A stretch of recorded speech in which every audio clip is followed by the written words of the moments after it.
O sistema que envolve a produção do etanol não é tão simples e depende de uma série de fatores. Para falar sobre isso, eu converso agora com o economista e membro do Conselho Regional de Economia, Adriano Paranaíba. Olá, Adriano, boa tarde. Boa tarde. Adriano, o que acontece? Porque assim, a gente sempre ouve falar que Goiás tem uma grande produção de cana-de-açúcar, mas por que o preço é esse aqui no estado? É uma questão que envolve não só o estado de Goiás, é uma questão que nós temos que olhar ela de forma nacional. A questão da produção de etanol no Brasil, ela não é tão autossuficiente assim, principalmente depois que nós tivemos uma política de desenvolvimento relacionada ao Ministério da Fazenda em reduzir o IPI dos automóveis.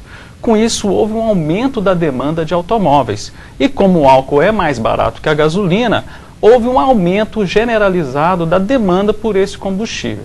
Como não houveram políticas públicas para, da mesma forma que se aumentou essa demanda, aumentar a oferta de etanol no Brasil, a gente percebe esse aumento de preço, que não está acontecendo só em Goiânia. É importante a gente saber que é um aumento generalizado no Brasil.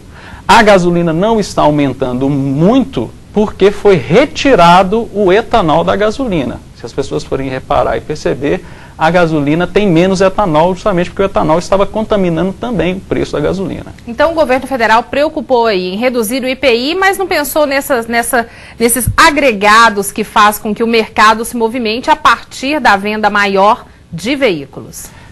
Infelizmente, as políticas econômicas que estão sendo tomadas pelo governo vêm trazendo algumas externalidades que estão fazendo com que a gente pague o preço. Nós, consumidores, estamos pagando uma série de preços.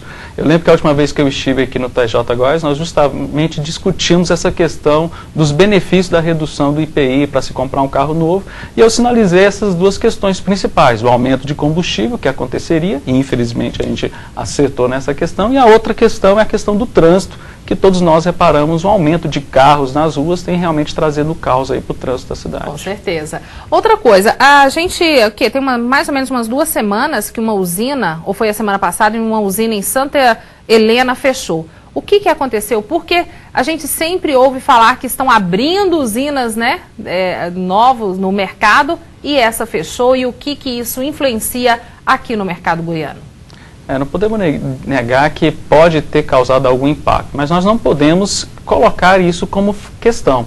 Por ser um problema nacional, se o problema fosse só a quebra da usina, a gente compraria etanol de outro estado. Então o que faz o etanol subir, para justificar justamente que não tem muito a ver com a usina quebrar, é que para comprar um etanol que seria de fora do estado está tão caro quanto o etanol que ela fabricava para o posto de gasolina abastecer o carro. E o que representa essa entre-safra e até quando vai a entre-safra da produção de cana-de-açúcar? O problema é que todas as vezes relacionam o aumento de preço do etanol com a entre-safra.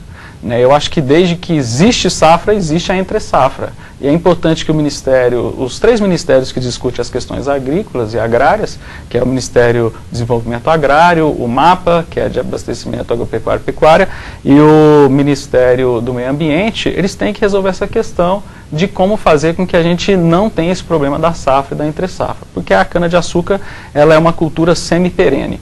Ela não é que nem a soja, você planta e colhe e você pode fazer alguns trabalhos de entre-safra. No caso da cana-de-açúcar, você tem esse problema que aquela plantação dura aí umas 4 gerações, umas 4 safras, e aí o risco da entre-safra é grande. Então precisa resolver essa questão via políticas públicas. É o que todos nós esperamos, que o poder público tenha aí, tome as rédeas dessa questão. Adriano, muito obrigada por trazer estes esclarecimentos aqui a todos nós no TJ Goiás. Obrigado.